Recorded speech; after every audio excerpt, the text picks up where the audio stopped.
Hi, everyone, and welcome back to Tuesday Tips. As always, I'm Michael here on the Grow Schools channel.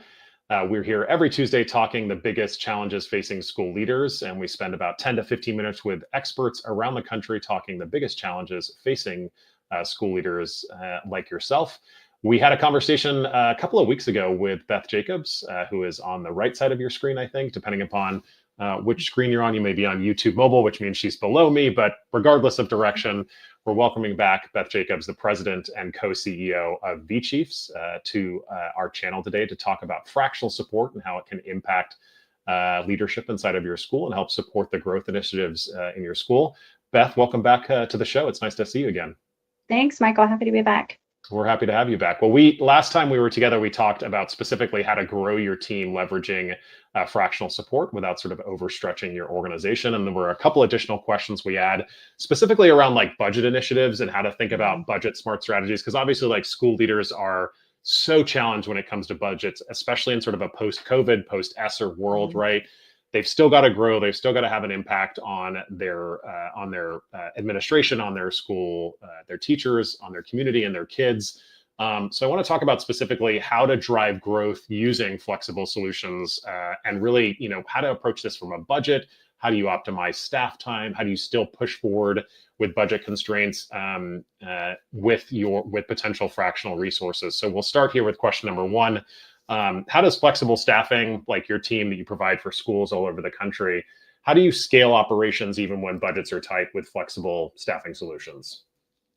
Sure. So that's, I would say one of the things that we hear the most of is we are expected to do exactly what we were doing before and more with even less money.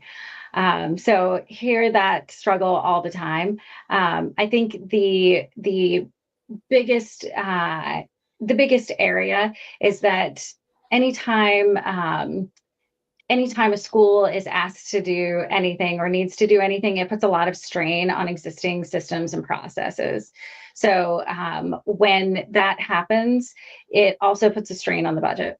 The kind of, as we spoke about before, kind of the biggest piece of it is that fractional leaders can come in and add that value very quickly so that you're not paying for somebody to, frankly, to learn or to get onboarded in a leisurely manner.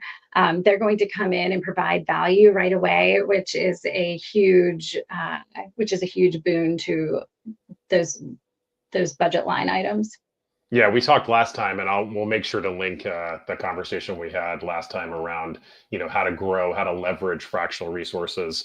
And I think that's incredibly helpful for school leaders to understand that you're working with a bench of people who have experience in all different types of schools, whether they're startup through high growth, right? And they've got that experience level. So it certainly can impact just time to be able to spin up the necessary knowledge and resources. You're not dealing with someone that hasn't worked around charter schools in the past. And I'm sure that helps from a budgetary perspective as well, right?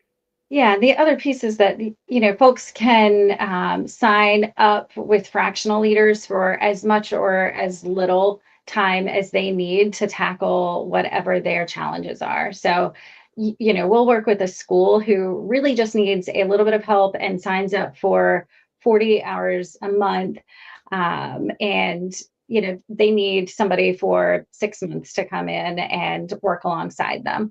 Or we'll have somebody who comes in and needs a COO for really close to full time for 6 months.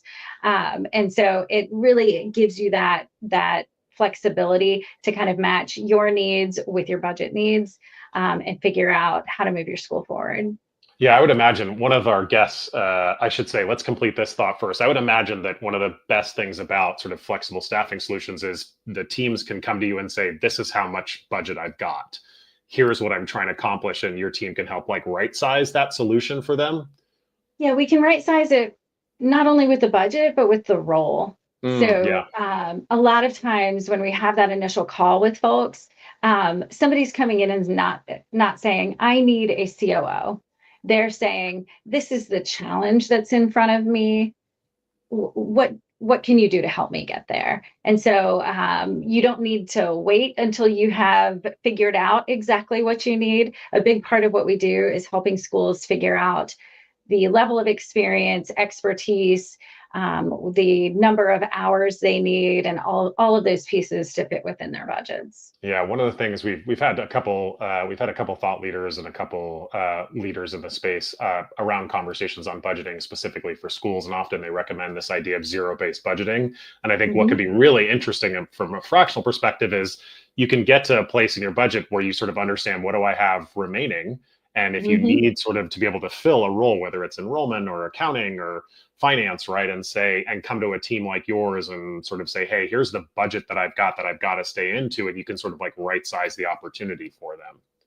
And a lot of times we'll actually say, people will come in and say, oh, I need a person to do all of these things. And we might actually say, you know what, we're going to actually recommend that you split out the role and get two folks in to tackle these things. As you know, it's don't go unicorn hunting, Yeah, right? that's such a Find good, the yeah. person you need. Yeah, that's such a good smart, budget friendly way of thinking about like how to resource a school for the expertise you need. This idea of, hey, maybe you only need so many hours for this sort of role and that role, and don't look at that at sort of a, a unicorn, like you said, a perfect person with those sort of Mhm. skill set. It could certainly help that sort of hiring process happen a lot faster for schools, which is important when they're trying to make decisions, I would imagine. Yes, that's right. Yeah.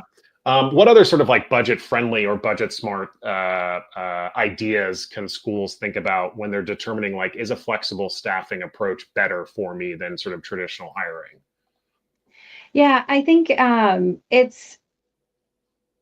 a lot of times leaders will look to flexible staffing when they aren't sure what their needs are or what their head count will really look like long term, but they have a problem that needs to be solved now. So, somebody can come in, diagnose, and help build that team, and then hand the work off to the team. Or, frankly, a lot of times what our folks do is come in and help determine what those staffing and headcount needs might look like longer term.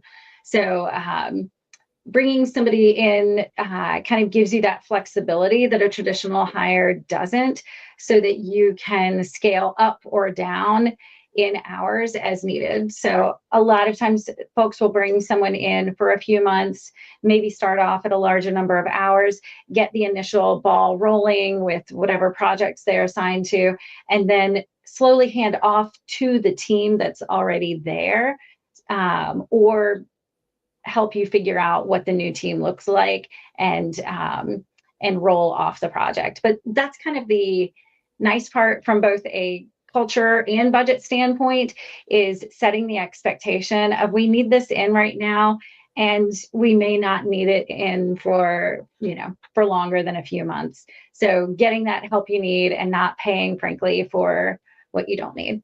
Yeah, such a smart way to think about, if you're trying to build an enrollment plan, or you're trying to assess a budget, or you want to do some sort of like giving campaign, bringing someone in that's got that experience beforehand doesn't necessarily mean you need to bring in someone from a full-time perspective. Somebody with that a flexible opportunity that's got experience of doing those things at other schools, I would imagine help speed up any initiative that schools are trying to accomplish.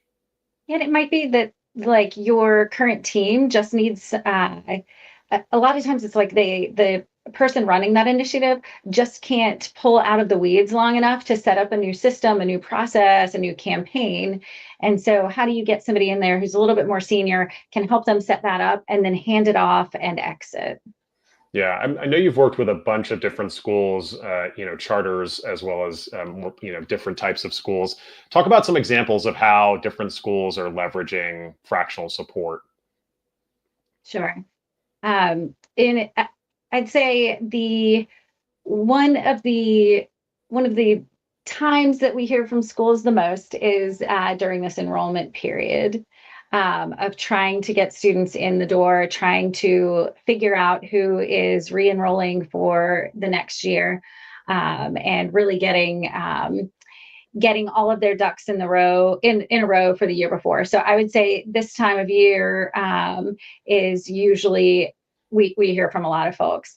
I would say typically the when there is any sort of last minute change in leadership or a uh, or an unexpected turn of events. Which happens a lot for schools, right? I It mean, like, does. That's why I'm like thinking of like 15 different examples. I'm yeah. like, which one to bring up? But things happen quickly. But the fact is, it's not like a business where you can say, like, I'm gonna do that. We'll take that on next quarter. Like the Mhm. students are coming, whether you whether you're ready or not. Yeah. So the big piece of it is that schools don't have the time and flexibility to make to wait basically. And so typically when a need comes up, it is immediate, and it not filling it can really have those long-term downstream implications that schools don't want, and that it's typically when they are calling us. But it can be such a wide variety.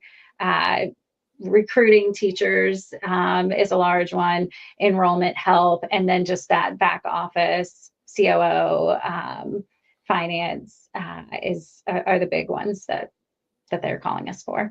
Yeah, such good insights for school leaders to think about of how they can staff their teams with fractional support. As usual, we try and keep these Tuesday tips conversations to about 10 to 15 minutes, and we're right at that about 11-minute mark. So we're going to say a big thank you to Beth Jacobs from vChiefs for joining us today. Beth, tell us where, if a school leader or maybe somebody on a board wants to have a conversation with your team about different fractional opportunities, where's the best place that they could reach out to you all? Sure. Check us out at vchiefs.com or find us on LinkedIn at vchief. Lovely. Well, we will say a big thank you again to Beth and her team for joining us on a conversation about fractional support and how it can impact schools, particularly around the budget conversation. And we'll link the first conversation we had with Beth a couple of weeks ago on how to grow without overstretching your team and leveraging, again, those fractional resources. If this is your first time on Tuesday Tips, we appreciate you being here. And for our subscribers that come back week after week, we always appreciate you coming back to watch Tuesday Tips. We're here every Tuesday right here on the Grow Schools channel, talking all the big challenges that school leaders are facing. And for now, I'll say goodbye, and we'll hopefully see you on a future episode. Thanks again, Beth. It's good to have you again. Thanks, Michael. Take care. Bye-bye, y'all.